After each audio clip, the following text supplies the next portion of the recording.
கவுனி அரிசி பொங்கல்.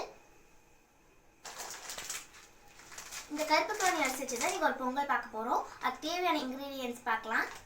வச்சு கருப்பு கவுனி அரிசி நாங்கள் இந்த டம்ளரால் தான் 1 டம்ளர் எடுத்துருக்கோம். இதை நாங்கள் 8 ஹவர்ஸ் முன்னாடியே ஊற வச்சிட்டோம். இதே டம்ளரால் 1 டம்ளர் அளவுக்கு நாங்கள் ஜாகரி எடுத்துருக்கோம். தேவையான அளவுக்கு கேஷ்யூ அண்ட் கிஸ்மிஸ், தேவையான அளவு நெய், கார்டமன் பவுடர் கொஞ்சம். கருப்பு கவுனி அரிசியை பாயில் பண்ணிடலாம்.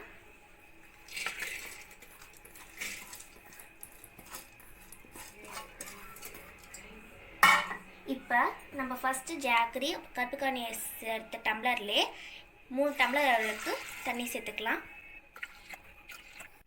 குக்கரில் 5 விசில் வந்தோடனே இதை ஆஃப் பண்ணிடலாம். இப்போ குக்கர் ஓப்பன் பண்ணி பார்க்கலாம்.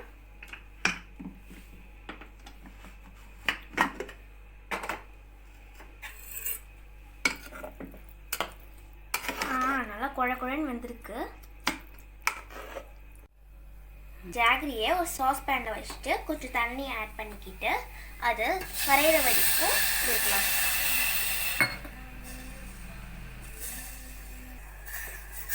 ஜாகரி நல்லா கரைஞ்சிருச்சு. இதை மண் இல்லாமல் ஃபில்டர் பண்ணிக்கலாம்.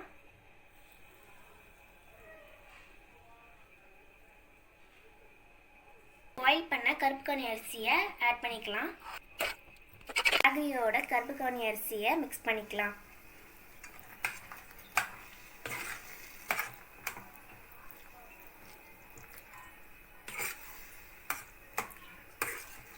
நல்லா மிக்ஸ் பண்ணிக்கணும்.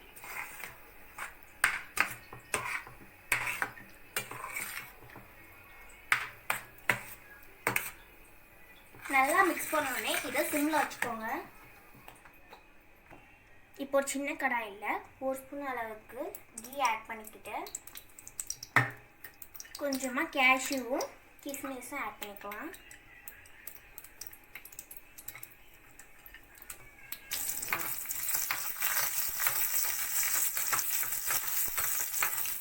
இதனால கோல்டன் ப்ரௌன் ஆயிடுச்சு. இப்போ கேஸ் ஆஃப் பண்ணிக்கலாம். இப்போ பொங்கல் சரியான பதத்துக்கு வந்துடுச்சு. இப்போ டேஸ்ட்டுக்காக கொஞ்சமாக சால்ட் ஆட் பண்ணிக்கலாம்.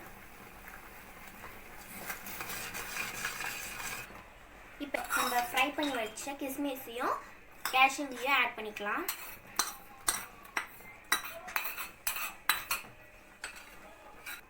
இப்போ கொஞ்சமாக கார்டமன் பவுடரும் ஆட் பண்ணிக்கலாம்.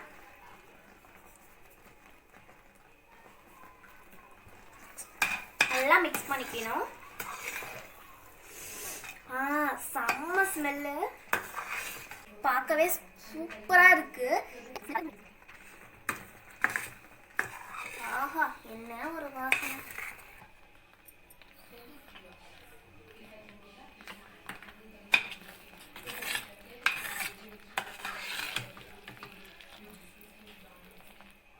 நம்மளோட கருப்பு கவுனி அரிசி பொங்கல் சூப்பராக ரெடி ஆயிடுச்சு.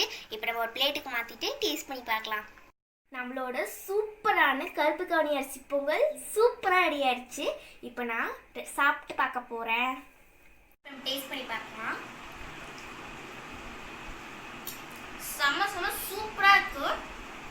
செம்ம டேஸ்டாக இருக்கு. நீங்களும் கண்டிப்பாக ட்ரை பண்ணி பாருங்க. மறக்காம யாரெல்லாம் சேனல் பார்க்குறீங்களோ லைக் பண்ணுங்க, ஷேர் பண்ணுங்க, சப்ஸ்கிரைப் பண்ணுங்க.